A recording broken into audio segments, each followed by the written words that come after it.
Okay, these are problems we're going to do today in class. So I'm just going to go through and do them so that people will have them to reference back to. So, number one, a moon of mass m orbits a planet of mass 100 m. So, the gravitational force of the planet on the moon is F1, and the gravitational force of the moon on the planet is F2.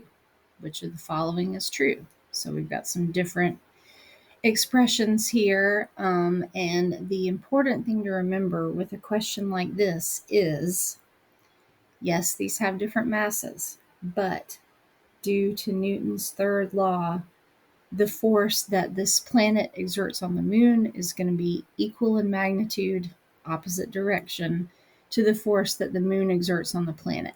You're going to see that, like I said in class, manifested in different ways, like in terms of the orbits, okay, and the the effect of one on the other, but the magnitude of the force is going to be the same because of Newton's third law. So the answer ends up being this one, F1 equals F2. And this is due to Newton's third law. So don't let that one trick you if you see it or one like it. Okay, the gravitational force between two objects will do what if you double one of the masses? So remember, this is our equation. So we've got G times mass 1 times mass 2 divided by r squared. R is the distance between the centers of my objects in this case. And I want to know what happens if I double one of the masses. So I'm going to first pretend everything is equal to 1. So that makes my force of gravity 1.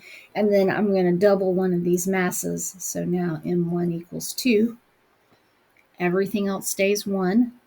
So I have Fg equals 2 times 1 divided by 1 squared, and that gives me a factor of 2. That means that my gravitational force is going to double if I double one of the masses. That's that direct relationship, remember, that we looked at between force and mass. All right, how about if we double the distance? So same equation. And when I do this factor of change, I don't worry about this gravitational constant g because it's always the same. It's going to be the same when I compare ones versus my scenario that's changed. So m1 is 1, m2 is 1. Now I'm going to double the distance. So r is now going to become 2. So I'm going to have Fg is 1 times 1 divided by 2, and that is squared. That's really important. Got to square it on the bottom. And that gives me a factor of 1/4. So when my objects are farther apart, that force is going to be less. It's going to exert less force. So my gravitational force is going to be cut by 1/4, or it's going to be quartered. Okay, here's one with a number. This is a little different, but we could still figure it out. So here's a gravitational force between two masses, and then what is that force going to be if the distance is tripled? So I'm going to start with my same rule of ones. And now this is going to become 3. Same equation.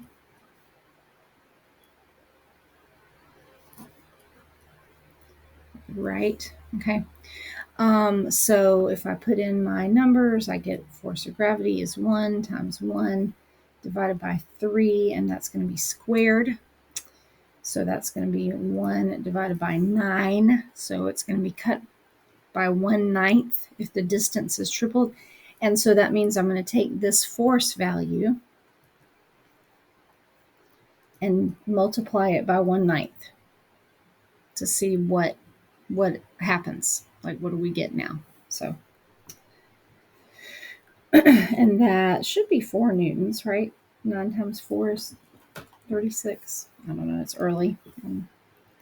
I can't think, so I'll double check that, even though, yes. So that is going to give me 4 newtons now that this distance has been tripled, now that force has dropped off by 1/9.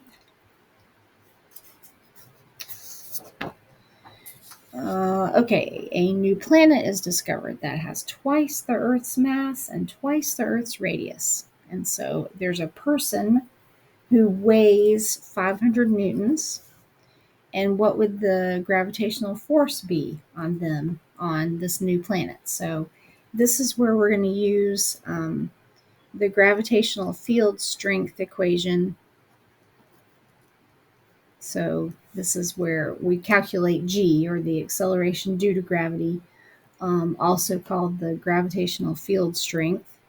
That's the same constant times the mass of the object. In this case, we're comparing the Earth and this new planet, and then the radius of that object. Okay, so this is really another factor of change. We're going to apply it to this weight. Remember, weight equals mass times g. And so if the person weighs 500 newtons on Earth, we want to know what that weight is going to be on this new planet. We're really looking at how does g change, because their mass is going to stay the same. Remember, that's a property that comes from the matter that they're made up of. Okay, so we're looking for how g changes between these two. So we've got twice the Earth's mass. So again, I'm gonna do my factor of ones, and then I'm gonna make changes to that. So m is now 2 because it's twice the Earth's mass. R is 2 because it's twice the Earth's radius. And then I'm going to put that into my equation. G is 2 over 2 squared. Again, I'm not worrying about G. I'm just worrying about mass and radius. So mass becomes 2. Radius becomes 2. That's squared. So that's 2 over 4, or 1/2. So now G is 1/2 the value on the new planet as it is on Earth. And so I can put that factor in here. So now I've got 500 newtons on Earth. It's going to be half that on new planet.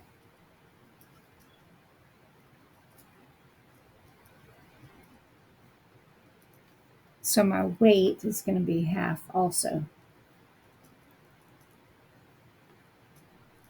because weight is just mass times g. So my weight's going to be 250 instead of 500.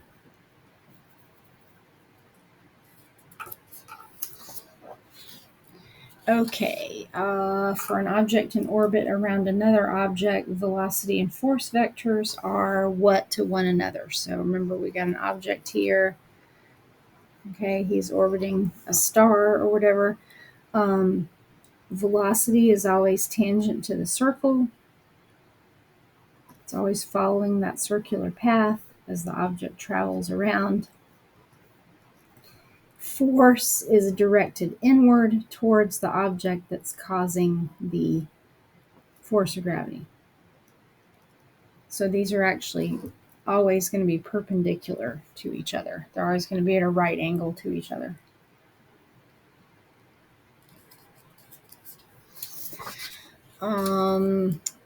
Planet Z orbits a star with a mass of half the mass of our sun.